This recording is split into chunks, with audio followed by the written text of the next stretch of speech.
Que Dieu bénisse tous. J'aimerais qu'on puisse lire dans Jean chapitre 1, verset 28 jusqu'à 32. Je lis au nom de Jésus-Christ. Ces choses arrivèrent au-delà du Jourdain où Jean baptisait.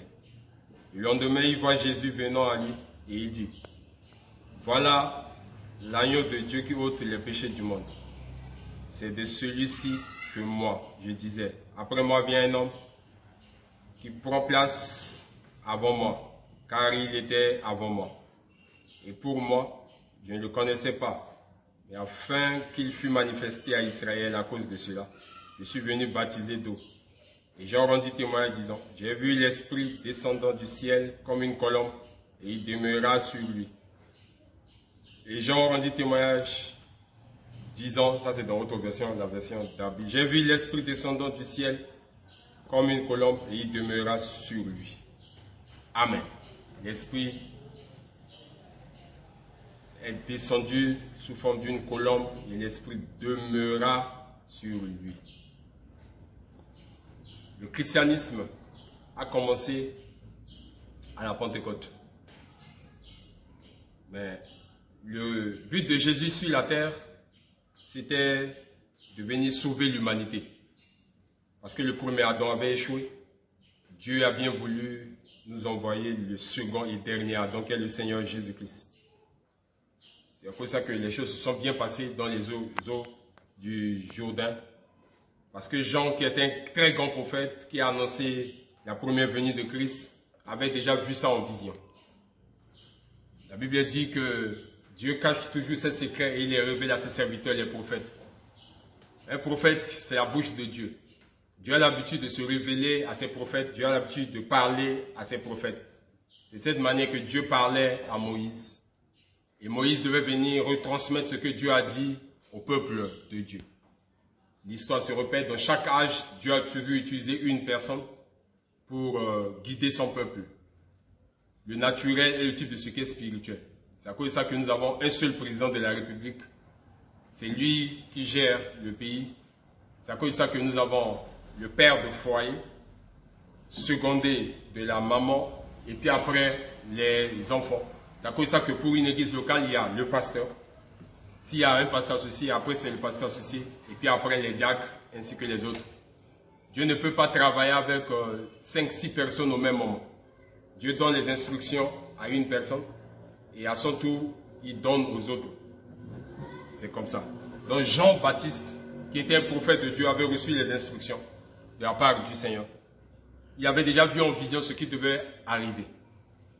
Voilà. C'est pour cela, lorsqu'il a vu l'Esprit descendre du ciel comme une colombe sur Jésus-Christ, il a su que c'était lui, l'envoyé de Dieu, le Fils de Dieu. C'est à cause de ça que Jean avait crié: voici l'agneau de Dieu qui ôte le péché du monde. Tout a commencé là. Son sang lave nos péchés, son sang purifie nos péchés, son sang a coulé pour que cela nous rassure. Et nous sommes très rassurés à travers ce sang. Parce que si le sang des boucs et des taureaux pouvait rendre service à l'homme dans l'ancienne alliance, dans la nouvelle alliance, ce n'est plus le sang des boucs et des taureaux. Ce n'est plus le sang d'un animal, mais c'est le sang de Christ lui-même. Et dans cette nouvelle alliance, il n'y a pas de conditions. Donc c'est une alliance inconditionnelle. Et nous sommes contents, nous sommes fiers. Nous disons gloire à Dieu, nous disons merci Seigneur. Parce que c'est une alliance sans condition. Il nous sauve gratuitement. Il nous donne la vie gratuitement.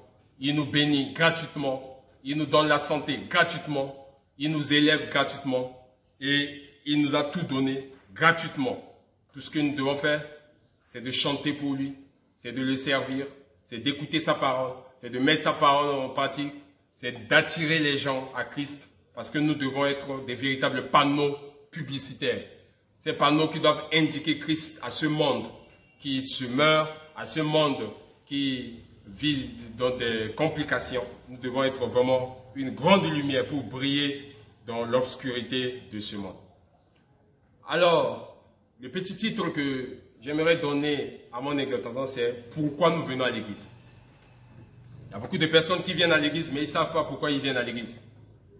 Des fois, quand quelqu'un a un nouveau habit, il dit le dimanche, je vais porter ça pour venir à l'église. Comme ça, les gens vont me craindre. Il y en a qui viennent à l'église pour chercher les femmes.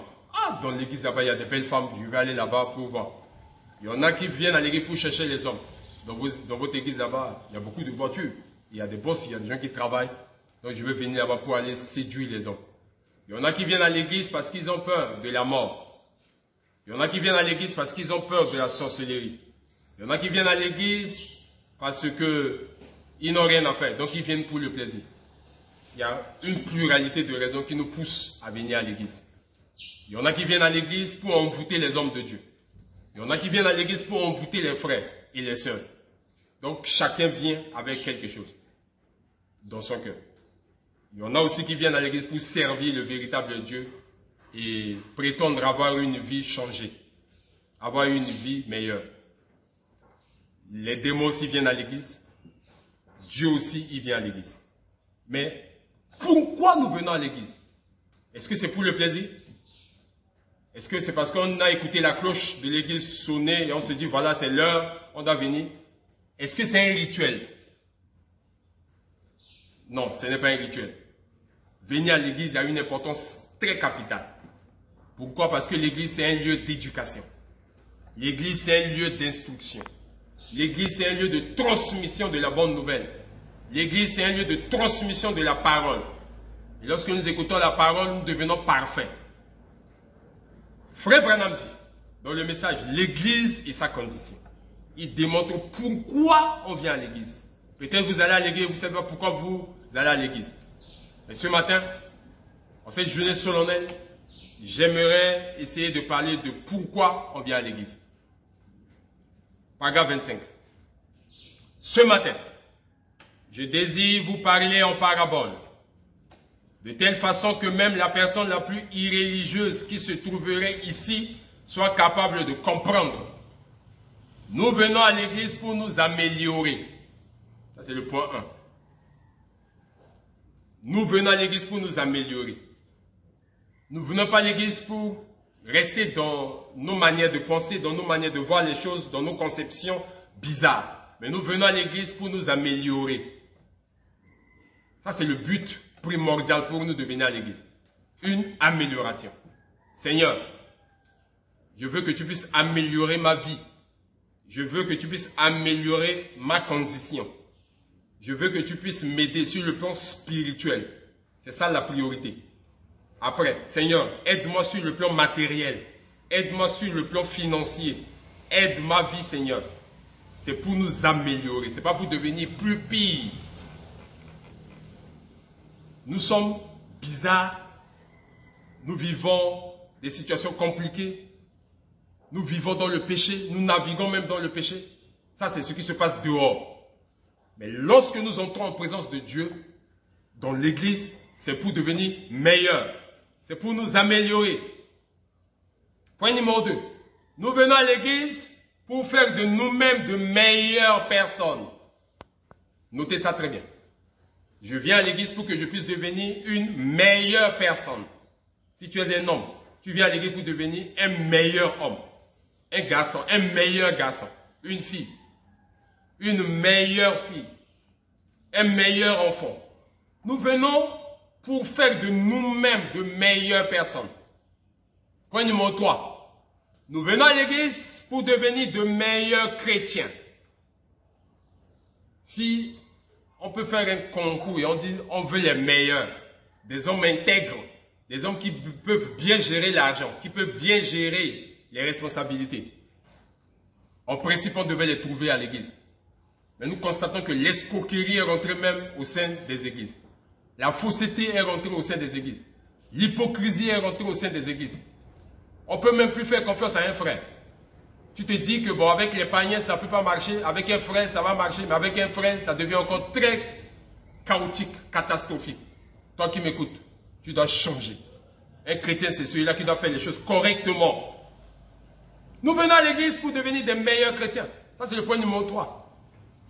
Point numéro 4. Nous venons à l'église pour devenir de meilleurs citoyens. S'il y a un bon citoyen, ce sont des chrétiens. C'est ceux qui viennent à l'église. C'est ceux qui écoutent la parole. C'est ceux qui cherchent à mettre la parole de Dieu en pratique. Si on cherche les meilleures personnes, les meilleurs citoyens, ce sont des chrétiens. Toi qui m'écoutes, pourquoi tu pars à l'église? C'est pour écouter la parole de Dieu là-bas et sortir faire le désordre? C'est pour aller dans un déplacement touristique? C'est pour aller contempler les fleurs qui sont dans l'église? C'est pour guetter comment les frères s'habillent? C'est pour voir comment les sœurs s'habillent? Si c'est ça, ce n'est pas correct. C'est pour devenir meilleur. C'est pour être un meilleur chrétien. C'est pour être un meilleur citoyen. J'avance encore. Pourquoi nous venons à l'église? C'est pour devenir de meilleurs pères. Il y a des pères qui sont irresponsables. J'insiste sur ça. Il y a des pères qui sont irresponsables. Il y a des pères qui abandonnent leur foyer conjugal, qui abandonnent leurs enfants à la merci de la nature, qui sont ailleurs, en train de faire la belle vie. On les respecte, on les craint ailleurs. Mais au niveau de la famille, au niveau de son foyer, c'est le chaos. C'est un papa irresponsable. Un véritable chrétien doit être responsable. Responsable de ce qu'il fait. C'est à cause de ça que nous venons à l'église. Pour que nous puissions devenir de meilleurs pères. Un père qui peut prodiguer de bons conseils à ses enfants. Un père qui va conduire ses enfants dans la voie de la parole. Un père qui haussera le ton quand ça ne va pas. Quand c'est un non, il va dire non. C'est à cause de ça que nous venons à l'église. Pour devenir de meilleurs pères. Nous venons à l'église pour devenir de meilleures mères. Il y a des mamans qui sont irresponsables. Il y a des mamans qui ont jeté leurs enfants dans des caniveaux. Il y a des mamans qui abandonnent leurs enfants, qui ne prennent pas soin de leurs enfants. Une véritable chrétienne prend soin de ses enfants, prend soin de sa famille. C'est à cause de ça que nous venons à l'église. C'est pour devenir des meilleures mamans. Dieu va sauver la femme. Parce que la femme va devenir une vraie mère. Une vraie mère, c'est cette maman-là qui sait prodiguer de bons conseils à ses enfants. Ne voyons pas les choses de la terre. Ne voyons pas les choses éphémères. Ne nous fions pas à des choses qui vont passer, qui vont finir, qui vont terminer. Nous devons espérer aux choses éternelles. Nous devons amener les gens à monter dans une dimension pour bénéficier des choses éternelles. Une véritable maman me dira Amen. Une véritable maman conduira ses enfants dans la voie de la parole. Une véritable maman n'acceptera pas ce que ses enfants puissent tomber par-ci, tomber par-là, se prostituer par-ci, se prostituer par-là, changer d'homme chaque mois parce que ça amène de l'argent, ça amène les habits, ça amène tout ça là. Mais après, quand tu es contaminé, tu vas demander le secours chez qui? Quand tu vas mourir, où est-ce que tu vas passer ton éternité? Ah, cette partie est vraiment dure. Les gens n'aiment pas écouter parler de ça. Mais la vérité va toujours triompher.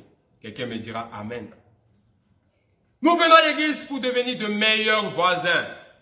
Vous êtes dans un quartier, vous vous chamaillez avec votre entourage. Vous vous livrez en spectacle devant tout le monde et tout le monde sait que c'est vous. Non. Les gens doivent savoir que dans ce quartier, s'il y a un chrétien, c'est ce frère. S'il y a une chrétienne, c'est cette soeur. S'il y a des chrétiens, c'est cette famille-là. Nous devons marquer la différence à travers notre attitude, à travers notre comportement, à travers notre manière de parler, notre manière de collaborer avec les gens. Pourquoi? Parce que Dieu, il veut ce qui est meilleur. La Bible déclare qu'il est le donateur de tout don excellent, de tout don merveilleux. C'est à cause de ça que nous venons à l'église, pour devenir comme Dieu. Nous venons à l'église pour être de meilleurs voisins. Nous venons parce que Christ nous a dit que si nous venions et demandions quoi que ce soit en son nom, là où nous sommes assemblés à 2 ou 3, il serait avec nous et nous l'accorderait. Nous venons à l'église pour présenter à Dieu nos supplications, nos requêtes, nos prières et ce qui nous tient à cœur. Parce que la promesse est pour nous. Là où 2 ou 3 sont réunis en mon nom, je serai au milieu d'eux. C'est à cause de ça que nous venons à l'église. Pour que d'un commun accord, nous puissions accomplir une portion de la parole de Dieu. Quand on se réunit et qu'on parle de lui, il est toujours là pour agir. Il ne manque jamais au rendez-vous. C'est à cause de ça que nous venons à l'église. ainsi qu'il y aurait de plus ou de mieux pour nous aujourd'hui que de savoir que nous sommes venus à l'église pour devenir meilleurs. Chacun doit mettre dans sa tête que lorsqu'on vient à l'église, c'est pour devenir meilleur. Mais nos églises sont remplies des murmures. Nos églises sont remplies des critiques. Nos églises sont remplies de la convoitise. Nos églises sont remplies des orgueilleux. Nos églises sont remplies du péché. Nous ne venons pas à l'église pour cela. Tout ça, c'est l'œuvre du diable. C'est le diable qui veut nous embrouiller. Mais Dieu veut nous dépouiller de tout ce qui est contraire à sa parole, afin que la parole puisse s'installer en nous. Nous venons à l'église pour devenir la parole. Nous venons à l'église pour que Christ, qui est l'agneau de Dieu, qui ôte le péché du monde, il puisse nous pardonner tout ce que nous avons eu à faire dans notre état d'ignorance. Nous venons à l'église pour prendre conscience de notre vie spirituelle. Nous venons à l'église pour que Dieu puisse nous aider à vivre sa parole. C'est à cause de ça que nous venons à l'église. Ce n'est pas pour nous amuser. Ce n'est pas pour écouter un bon sermon. Ce n'est pas pour écouter une bonne musique qui va faire du bien dans nos oreilles. Nous voulons que et la musique et la prédication, ça puisse descendre dans notre cœur et que ça puisse transformer notre cœur. C'est à cause de ça que nous venons à l'église. C'est la raison pour laquelle je viens à l'église. C'est la raison pour laquelle vous venez à l'église. Voyez un peu. Je désire une meilleure compréhension. Lorsque nous venons à l'église, nous devons dire à Dieu, Seigneur, donne-moi une meilleure compréhension. La meilleure compréhension de quoi? De la parole de Dieu. Seigneur, donne-moi un entendement spirituel. C'est ce que nous devons demander lorsque nous venons à l'église. Que Dieu puisse ouvrir la matrice de notre pensée pour que nous puissions comprendre sa parole. Pour avoir une meilleure compréhension. Et si nous désirons comprendre Dieu, cela doit sortir de la parole de Dieu. Parce que la parole de Dieu, c'est pour nourrir nos âmes affamées. C'est pour redonner de la vigueur à notre âme. Et le Saint-Esprit a été envoyé pour prendre la parole de Dieu et pour nous nourrir par la parole de Dieu. Le Saint-Esprit est envoyé de Dieu pour prendre la parole de Dieu et nous la donner selon notre besoin. Si nous avons faim et soif de la justice, Dieu va nous rassasier de la parole. Si nous avons faim et soif des bonnes choses de la parole, de l'authenticité de la parole, il va nous combler, il va nous remplir de la parole. Eh bien, je suis si heureux que Dieu ait pourvu de cette façon. Nous venons à l'église pour devenir meilleurs. Nous ne venons pas à l'église pour devenir plus pire, mais nous venons à l'église pour un changement réel et véritable. Shalom à l'épouse de Christ. Que Dieu vous bénisse tous. Je suis le révérend pasteur Abdon Nadin Liango de Zoé Tabernacle de Bangui. Retrouvez-nous chaque week-end sur YouTube, Zoé Tabernacle de Bangui. Sur Facebook, Zoé Tabernacle de Bangui. Je suis sur le 00236 75 56 38 88. Que Dieu vous bénisse tous. À très bientôt.